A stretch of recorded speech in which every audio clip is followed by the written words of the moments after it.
आज का जो श्लोक है, मुझे लगता है कि गीता का सबसे ज्यादा जिस पर टिप्पणियां हुई हैं वो श्लोक है। और भी कई श्लोक हैं, कर्मण्येवाधिकारस्ते यदा यदा ही धर्मस्य मां मनुस्मर युद्धश्च योगक्षेम वहामि हम। परंतु जो आज का श्लोक है, सर्वधर्मान परित्यज्य मामेकम शरणम व्रज अहम त्वाम सर्वे पापोभ्यम मोक्षयामि मा शुचः। यानी सब धर्मों को त्याग कर केवल एक मेरी शरण में आ, मैं तुझे सभी पापों से मुक्त कर दूंगा। मा शुचः, तू डर मत, तू शोक मत कर।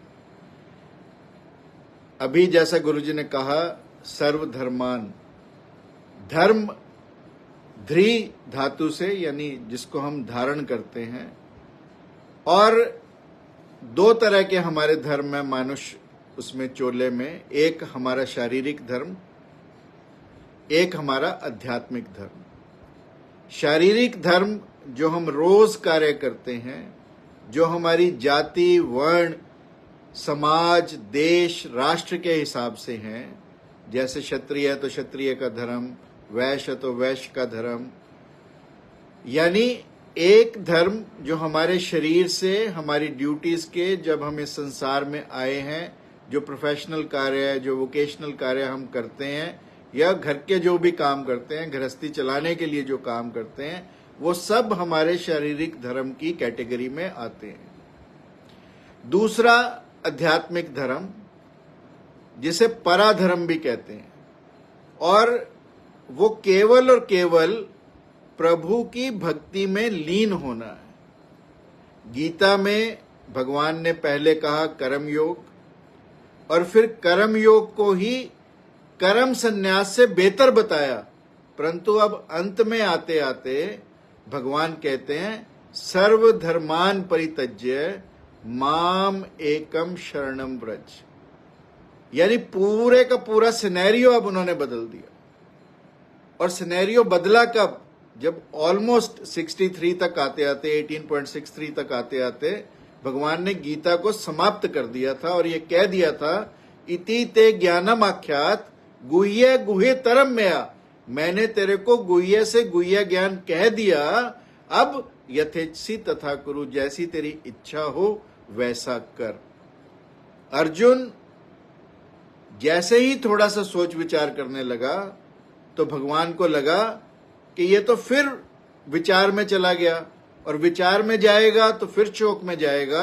तो तब भगवान ने उसे ये कहा कि तू मदमना भव, मेरे अंदर अपने मन को लगा दे। मद भक्ता, मेरा भक्त बन।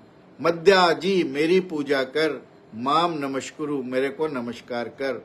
ये कहते कहते फिर भगवान कहते हैं कि सर्व धर्मान परित्यज्य माम एकम शरणम व्रज।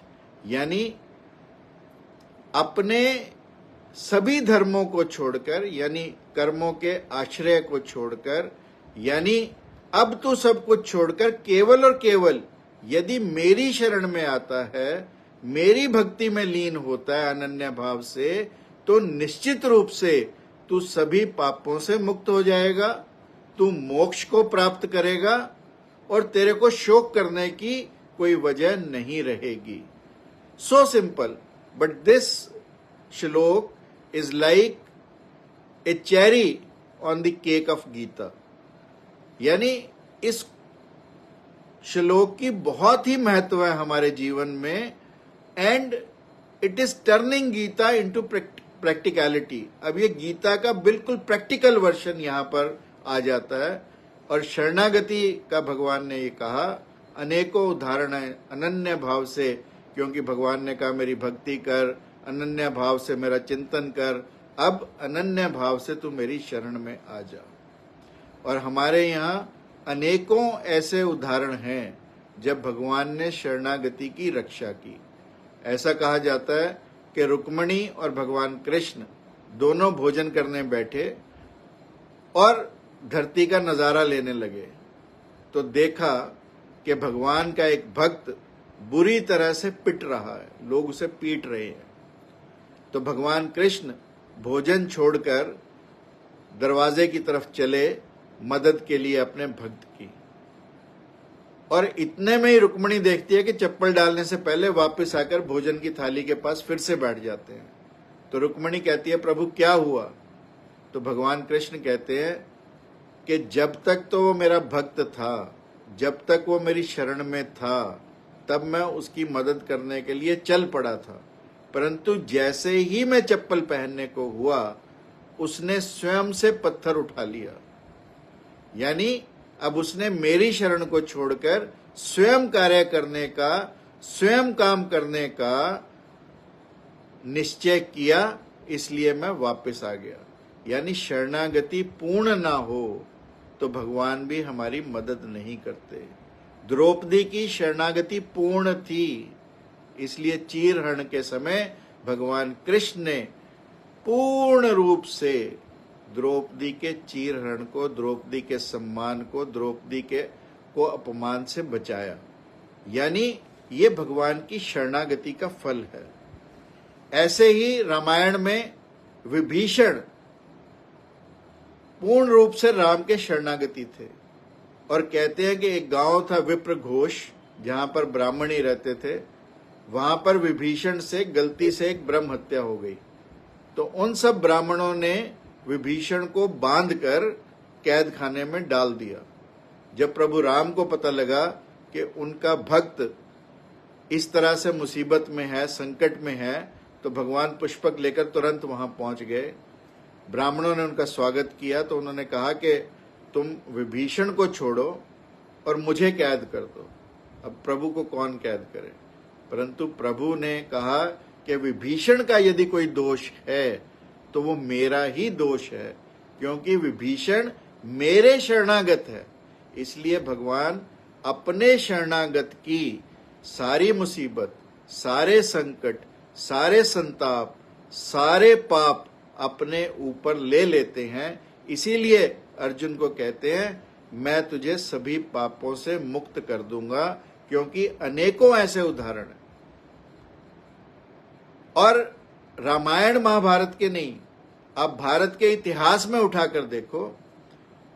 अलाउद्दीन खिलजी से भागकर मोहम्मद शाह रणथंबोर के राजा हामिर के पास आया, और हामिर ने पूरी अपनी प्राणों की बाजी लगा दी उस शरणागत की रक्षा के लिए। जबकि सब सैनिक मारे गए, सारा अन्न समाप्त हो गया, किले पर भी संकट आ गया, परंतु शरणागत को, जबकि जो शरणागत था मोहम्मद शाह, उसने स्वयं से कहा कि मुझे सौंप दो तुम अलाउद्दीन खिलजी को, तो राजा हामिर ने कहा कि हम शरणागत के साथ ऐसा नहीं कर सकते। राजा शिवी ने एक कबूतर जो शरण में आया, उसकी जान बचाने के लिए अपनी जंघाओं का मांस दे दिया, और कबूतर के रूप में यमराज थे। राजा दिलीप ने शरणागत गाय की रक्षा के लिए अपने प्राणों की बाजी लगा दी। ऐसे अनेकों उदाहरणों से हमारा जो इतिहास है, हमारे जो पुराण हैं, वो भरे पड़े हैं, ताकि हमें असली शरणागत होने का भाव पता लग सके। और फिर शरणागति के लिए ये कहा गया कि जो शरणागत है वो ना तो वो निर्भय होना चाहिए, वो निशोक होना चाहिए, वो निशंक होना चाहिए, उसे कोई संदेह नहीं होना चाहिए, वह निश्चिंत होना चाहिए, वो परीक्षा ना करने वाला होना चाहिए, और वो विपरीत भगवान के चलने वाला नहीं होना चाहिए। वो शरणागति के 6 रूप भगवान ने शरणागत के बताए कि जो शरणागत है उसके क्या क्या साइंस, क्या क्या सिम्टम्स हैं, तो वो शरणागत के भगवान ने बताए।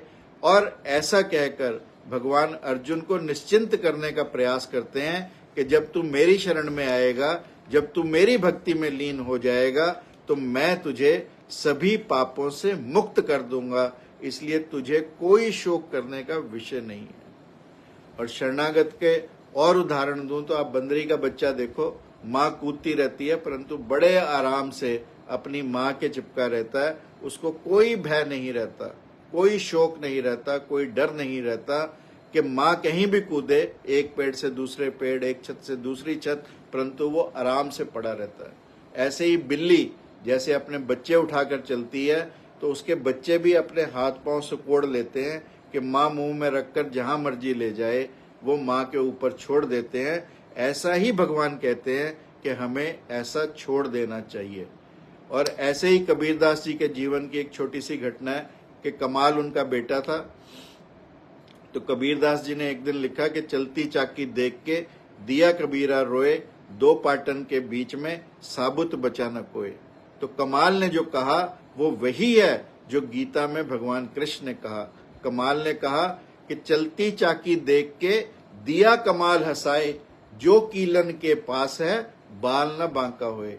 चक्की, जो पुरानी चक्की जिन लोगों ने देखी है वो ये देखेंगे कि पाट तो गेहूं को पीस देते हैं, परंतु जो गेहूं के कण कील के पास, जो सेंट्रल उसका पिवट है, उसके पास आ जाते हैं, उनको कोई भी पीस नहीं पाता। इसलिए कहा चलती चाकी देख के दिया कमाल हंसाए, जो कीलन के पास है बाल न बांका होए। ये भगवान की शरणागति का फल है कि जो भगवान को सहारा मानते हैं, जो भगवान को सब कुछ मानते हैं, निश्चित तौर पर भगवान उनका कुछ बिगड़ने नहीं देते।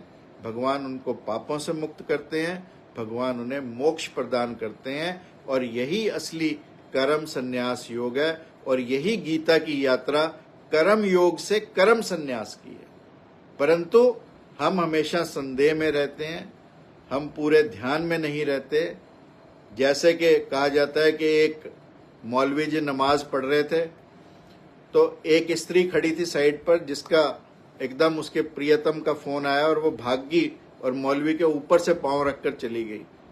और मौलवी को बड़ा बुरा लगा और मौलवी उसकी इंतजार करता रहा कि ये वापस कब आएगी तो तब मैं इसकी बात करूंगा। उसने, मौलवी ने जब वो वापस आई तो उसने कहा कि तू ध्यान से नहीं चल सकती थी, तेरे को दिखाई नहीं पड़ा कि मैं रास्ते में नमाज कर रहा था और तू पांव ऊपर रखकर मेरी बेइज्जती करके चली गई। तो उस लेडी ने जो जवाब दिया वो सुनने लायक है। उसने कहा, मैं नर राची ना लखी, कि मैं तो केवल नर में रची थी और मैं नहीं देख पाई। तुम कस लख्यो सुजान, तू किस चीज में मस्त था। पढ़ी कुरान बोरा भया, पढ़ पढ़ के कुरान तू बावड़ा हो गया। रचियो नहीं रहमान, तू रहमान को अपने अंदर रच नहीं पाया। मैं तो एक नर को रच के इतनी बावली हो गई थी कि मुझे मौलवी दिखाई नहीं दिया कि नमाज पढ़ रहा था, परंतु तू अपने रहमान में नहीं रच पाया और तेरी निगाह मुझ पर बनी रही। ये भगवान की शरणागति है। ये भगवान के ऊपर सब धर्मों को त्याग कर केवल और केवल भगवान की शरण में जाने का फल है। और यही जब हम करते हैं अपने जीवन में तो भगवान हमें मुक्ति देते हैं, हमें मोक्ष देते हैं, हमें सभी पापों से मुक्त कर देते हैं। यही आज के श्लोक का आशय है। ये श्लोक कर्म योग से कर्म संन्यास की यात्रा का श्लोक है। Thank you very much for listening me patiently and thank you Indu ji, आपने पकड़ ही लिया मेरे को। थैंक यू जी, आपका बहुत बहुत धन्यवाद।